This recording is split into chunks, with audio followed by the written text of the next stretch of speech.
Chuck T. I've been working with Buna for quite some time as far as her music is concerned. And to be completely honest with you, if somebody would have told me 2 weeks ago that I'd be at a funeral, I would have told them probably, possibly. With this business that I'm in and the type of people that we deal with and the lifestyles, you know, that a lot of us come from, you know, people come and go every day. But if somebody would have told me I was going to be at this particular funeral for this particular person, I would have probably called them a liar, just being completely honest with you. Or either I would have took it as a joke. But we're here. And I mean, I got the call from somebody who told me that they read a post on Twitter. And it just said that, you know, she was in intensive care. First thing I did was call Pocket. And he was actually on his way to the hospital. And he told me, he said, you know what, Chuck T, she's strong, she's gonna pull through. Little did we know, she was already gone. And honestly, I've been in disbelief for quite some time. And it didn't really hit me until Wednesday. I was getting ready to DJ at a party. I was getting my music together, getting my sets together, organizing my crates, and just brushing up on my skills. And I queued up a record, Mess With You. I queued up her record, and I almost broke down at the turntable. I haven't cried in quite some time. I didn't cry at my own grandmother's funeral. I've lost countless homeboys, countless friends. But this hit me personally, and it hit me more than that because it was unexpected. It came out of the blue. The last time I saw was at the SEA Awards that just passed.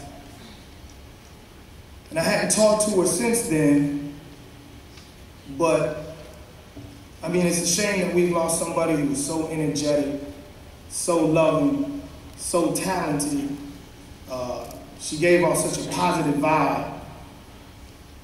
And I mean, to be completely honest with you, I mean, we all know Buna had a mouth on her, you know? She was like a firecracker. She would fire off, you know, and say something to you that would shake your head, make your head spin. And when we were at the SEAs, I asked her, I said, who you out here with? She said, nobody, I'm out here with my girl. I said, where Pocket at? She said, oh, he couldn't make it. I said, well, Miss 910, where's she at? She said, oh, she couldn't make it either. I said, Barry B, Nitram Official? So they couldn't make it either. You know, those are all of the people who pushed Buna's music throughout the years that I've known her. And she said to me, she said, Chuck, I'm gonna be honest with you. It's time that I have to start taking my career into my own hands. I feel like, honestly, I'm reaching a point in my career where I'm almost there. And I told her, I said, don't worry about it, Buna. You know, any place I'm at, I take care of my people.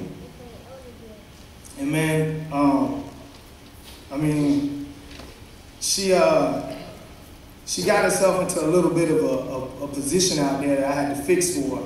She was actually going to go on stage and perform at the SEAs after Gucci Mane.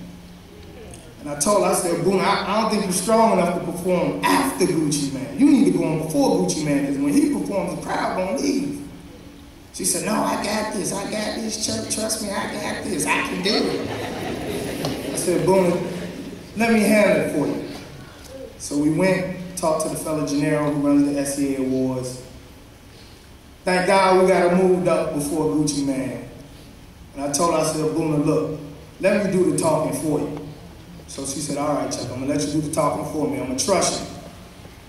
She told me, please come down to sound check with me in the morning. So early that morning, woke up, went down to sound check, and I heard her music.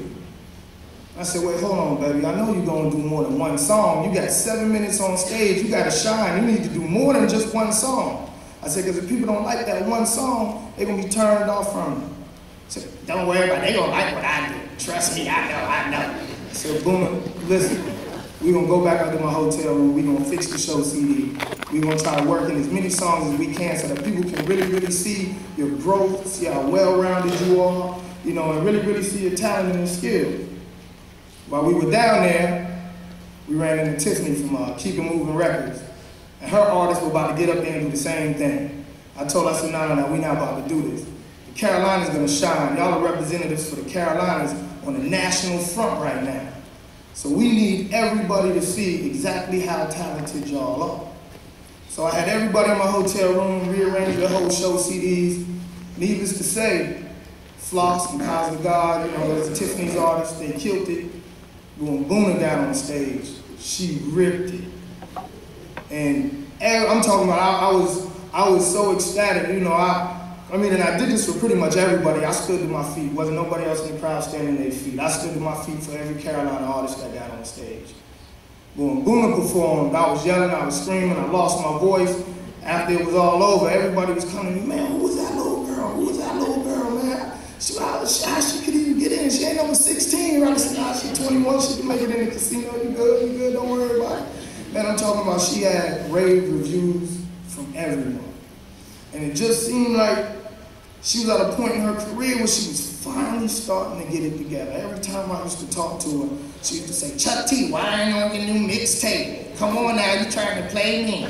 You know how she was. I said, Buna, we gonna get it together. We gonna get it together. You just a little more, baby, just a little more. You almost there.